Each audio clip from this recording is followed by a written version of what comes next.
अस्सलाम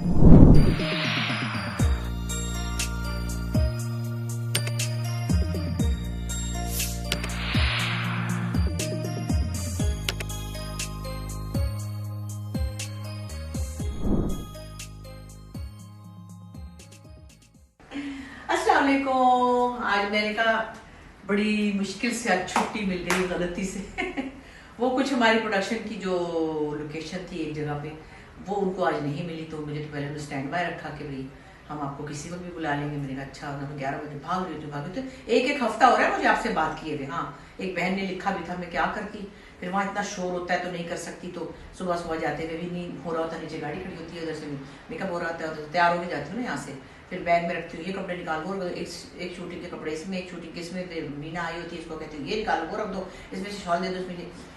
तो बस आज फिर मैंने कहा अच्छा चलो देखते हैं। पहले तो मैं 4 बजे तक स्टैंड बाय रही, फिर मैंने कहा लो भाई मजा आ गया, छुट्टी हो गई। काम रुक जाता है, फिर वो भी एक मसला होता है कि काम नहीं निकल रहा और जो भी है, लेकिन बहरहाल फिर भी बड़े दिनों के बाद आज फिर मैं शाइस्ता के पास, मैंने कहा शाइस्ता मैं हूँ घर में, बेचारी रोज पूछती है बेला यू कमिंग, फिर चली जाती अपनी बेटी के पास या बहन के पास। तो मैंने कहा हुसैन साहब ने कहा आज आपने जाना नहीं है, खुदाफिज़ अस्सलाम वालेकुम करने के अलावा मेरे पास कोई टाइम नहीं है खामद के लिए। तो मैंने कहा नहीं आज मैं नहीं जा रही। तो मैंने फिर उसको कहा बशीर को कि आज हम सरसों का साग और मकई की रोटी खाएंगे। अब हमने दिखाई नहीं आपको, मुझे खाना दिखाना छिछोरा लगता है हर वक्त, कभी कभी दिखा देती हूँ, तो क्योंकि वो दोपहर को खा सकते हैं, रात को आके मकई की रोटी और साग जो है ज़रा हैवी हो जाता है।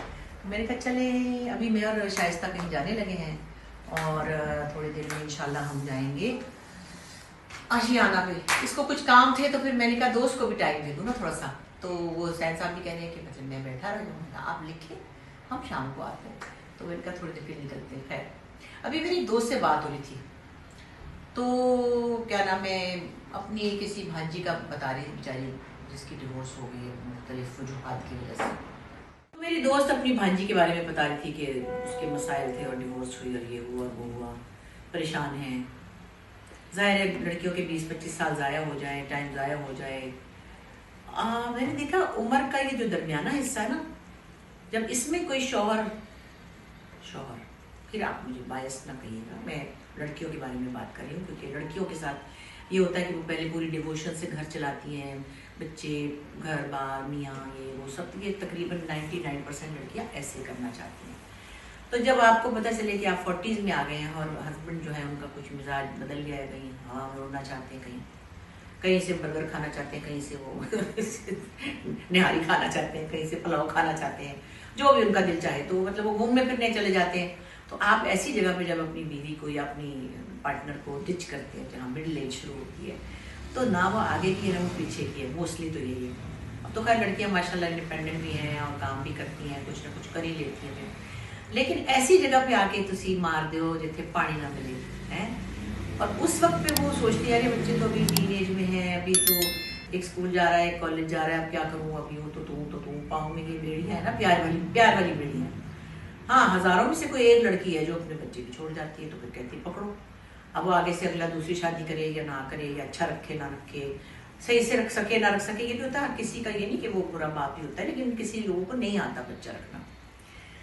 खैर उसके बाद अब्बू दूसरी शादी करने के प्लान में सोचने लग जाते हैं। तो ये मैं ये सोच रही थी कि वो मुझे बता रही थी मेरी फ्रेंड के वो जो उसका दामाद था वो दूसरी शादी का ध्यान कर रहा है। तो मैंने कहा जो लोग दूसरी कर रहे होते हैं एक ऐसे बंदे से जिसके बच्चे भी हों और जिसकी एक पूरी 20-25 साल की लाइफ गुजरी हो, जब दूसरी शादी वो करने लगे, तो जो भी लड़की कर रही होती है शादी दूसरी, उसको जरा ये देख लेना चाहिए कि पहली को क्यों छोड़ा था।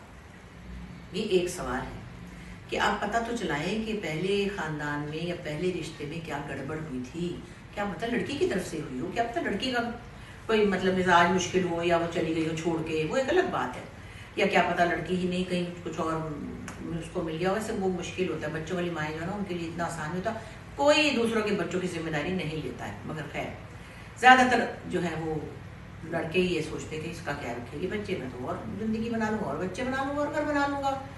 तो जो बच्ची दूसरी होती है या लड़की होती है उसके घर वालों को ये ज़रूर करना चाहिए कि ये ज़रूर पता करे कि ये लड़का जो है क्या करके निकला है वहाँ से, और इसका क्या रिकॉर्ड है, क्या ये अपने बच्चों को पूछ रहा है नहीं पूछ रहा, या ये अपनी एक्स वाइफ के साथ कैसा था।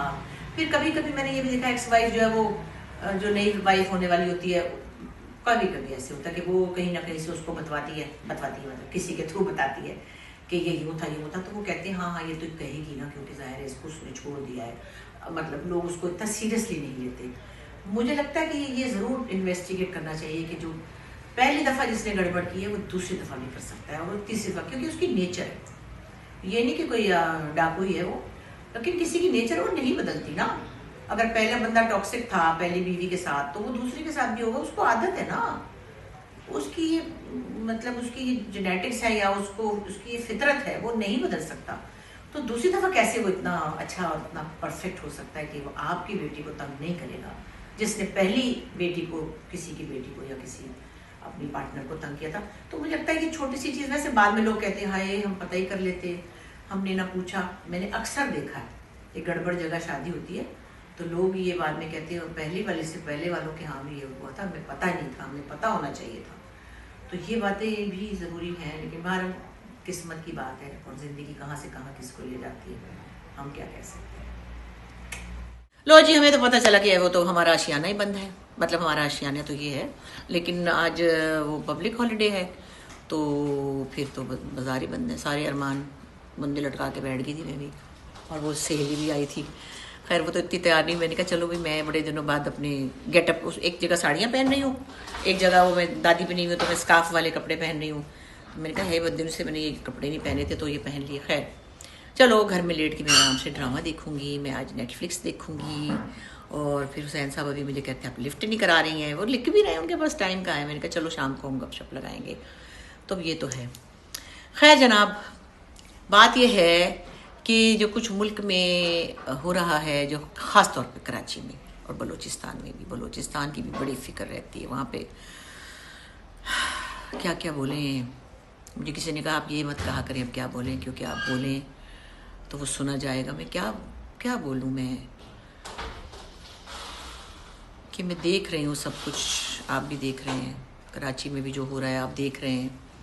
आग ही लगी जा रही है, हाय अल्लाह क्या मुसीबत है ये, जहाँ देखो आग लग रही, आग लग रही। क्या अब सब लोग जनरली तो कह देते हैं आग लगा रहे हैं, नहीं ऐसे तो नहीं है ना आखिर कि आग लगाएंगे, लेकिन इतनी ज़्यादा आगे लग रही हैं और इतनी शॉर्ट सर्किट और इतनी कोई लापरवाही हो रही है कि बच्चे ही खेल रहे हैं माचिसों से। अल्लाह जाने क्या ही हो रहा है, खुदा की कसम समझ नहीं आ रही कि इंसानों को क्या हो गया, क्या उनकी अकल को क्या हो गया है। लोग क्यों नहीं अपने केयर करते अपनी हिफाजत के लिए। मैं हुकूमतों को नहीं अब कहती, कुछ नहीं कहती, फ़ायदा नहीं है, मैं किसको कहूँ, कहाँ भी था वो, मेरी कौन सुन रहा है, मैं क्या कर लूँगी। मैं सियासत में भी आ जाऊँगी तो मुझे पता मैं कुछ नहीं कर सकूँगी, मैं बकवास ही करती रह जाऊँगी और अगले अपनी ही करेंगे। जो आदि लोग हैं उनको आदत है सियासत में, क्रिटिसिज्म की भी आदत है उनको, जो भी आदत है वो उनको नहीं फ़र्क पड़ता, उनको नहीं पड़ता, उन्हें जो करना है वैसे ही करना है। चलो अब ख्वाहिश तो है कि कराची के हालात बदले, शक्ल बदले।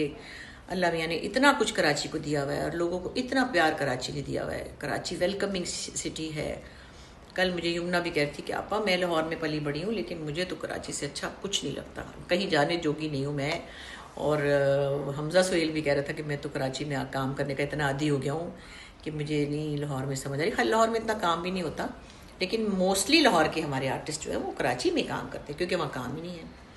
तो कहने की बात ये कि वो इतने सालों से कर रहे हैं। खैर कुछ लोग तो ऐसे जो अपना घर बार वहीं रखते हैं, उनको आदत है लाहौर की, बेसिक जो उनका घर होता है वहाँ टेम्परेरी वो यहाँ अरेंजमेंट कर लेते हैं, रेस्ट हाउसेज में ठहर जाते हैं। तो सबा फैसल भी मेरे साथ एक दिन जा रही थी लाहौर, कहने लगी काम करती रहती हैं यहाँ बहुत माशाल्लाह। कहने लगी मैं अपने घर में रहने को तरस गई हूँ, इतने दिनों बाद मैं अपने घर जा रही हूँ, इतना अच्छा सा प्यारा सा घर बनाया है, वहाँ टाइम गुजारना नहीं हो रहा, मुमकिन नहीं हो रहा। इसी तरह अस्मा भी अब कहती है बहुत कि उसने यहाँ अपार्टमेंट भी लिया था फिर बेच भी दिया था। उसने कहा नहीं मुझे अपने घर में अब रहना है, मुझे अच्छा लगता है घर, माशाल्लाह माशाल्लाह प्यारे प्यारे घर बने हुए हैं। उन्होंने सबा ने भी बनाया है, इसका भी घर पहले से ही था। खैर तो बात यह है कि वो अलग चीज़ है, लेकिन काम के लिए तो कराची आना पड़ता है। हाँ अब कुछ लोग इस्लामाबाद भी जाने लगे हैं, लेकिन वही ना टेम्पररी अरेंजमेंट होता है। अपने काम के लिए आपको शहर से बाहर जाना पड़े, आपको वहाँ जाके रहना पड़े। फिर काम का ये कि वो ये नहीं कि 20 दिन है तो 20 दिन में ही हो जाएगा। अब जैसे मुझे आज छुट्टी अचानक मिल गई है तो मिल गई है तो मैं तो अपने घर में हूँ ना। जिनको दूसरे शहर में छुट्टी मिल रही है वो तो अपने घर में नहीं है, वो तो बेजार होते हैं फिर इसलिए तो मैं लाहौर इस्लामाबाद में काम नहीं करती, क्योंकि काम में हो जाती कोई ना कोई डिले, और हम फिर उसमें आराम से हम क्या करें फिर। हालांकि इस्लामाबाद में बहुत लोग हैं, मेरे दोस्त हैं, बहुत याद करते हैं, मुझे मिलना भी होता है कई लोगों से। लाहौर में भी ज़ाहिर है ख़ानदान भी है और बड़ा कुछ है, बड़े मिलने वाले हैं। लेकिन जब काम के मूड में आप जाएं और आगे से काम जो है वो डिले हो जाए या लेट हो जाए, या फिर आप 2-2 3-3 दिन बैठे रहे रेस्ट हाउस में, तो वो मुझसे नहीं होता भाई, मुझे नहीं आती समझ इसकी। खैर, क्या आप कह रही हैं कि खुला है? तो आपके दर्जी ने क्यों झूठ बोला? इनके दर्जी ने झूठ बोला था, और आशियाना खुला हुआ है और हम तो जा रहे हैं। तो हम थोड़ी सी वीडियो बगैर म्यूजिक के बनाएंगे वहाँ पे जाके, तो फिर क्योंकि वहाँ शोर बहुत होता है ना, हम बनाएंगे हमने क्या क्या कपड़ा लिया, हमने क्या क्या किया। मैंने तो इतना कपड़ा नहीं लेना, इनने लेना है जो बैठी हैं दुपट्टा लपेट के। मैं भी अभी चुंडी कस के जाऊँगी, इतनी लहरा के नहीं जाऊँगी बाल बाजार में। हाँ, लेकिन हम जाके देखते हैं वहाँ पे क्या है। वहाँ पे वो जो होते हैं ना वेलवेट वाले पठान हमारे भाई, फटाफट वीडियो बना लेते हैं, बुशरा बाजी जरा से। मैंने कहा अलग ये अच्छी मुसीबत है, और बेचारे तोहफा भी दे देते हैं कोई ना कोई। आई उनके पास ही ले चलूँगी, वो तोहफा भी दे देंगे। अच्छा, तो बड़े अच्छे फ़ोन भी करे, बाजी अब कब। मैंने कहा मैं कहाँ बाजारों में, आशियाना साल में एक दफ़ा जाती हूँ, डॉल में भी साल में एक दफ़ा मैं जाती हूँ, मुझे कितना टाइम है। और मैं जब बाहर जाती हूँ तो जो चीज़ें मुझे लेनी मैं वहाँ से ले लेती हूँ। कपड़े माशाल्लाह डिज़ाइनर भेज देते हैं, कोई ऐसे, जैसे मुझे ये रंग चाहिए था, मैंने ये कपड़ा लेके 2 साल पहले सिलवाया था, कभी कभी सिलवा लेती हूँ। लेकिन मेरा इतना ज़्यादा बाज़ारों में होता नहीं है जाना। गल्फ भी तब जाती हूँ जब बच्चों की चूड़ियाँ कुछ ऐसी चीज़ें लेनी, हाँ मुझे गुड़िया के लिए नाइट सूट लेने हैं, वो फिर मैं जब वो आने वाली होंगी, अब जब मैं जाने वाली होंगी तब ले लूँगी उनके। चले जी, आपके साथ गपशप हुई, मज़ा आया। लेकिन ज़रूर अपनी बेटियों की दोबारा कहीं शादी हो, मतलब किसी ऐसे से जिसकी शादी टूटी हो, पिछली इन्वेस्टिगेशन ज़रूर कीजिएगा कि वहाँ से वो क्या करके निकला है और आपकी बेटी किससे शादी कर रही है। ठीक है, काम की बात है ना ये। ओके, खुदा हाफिज़।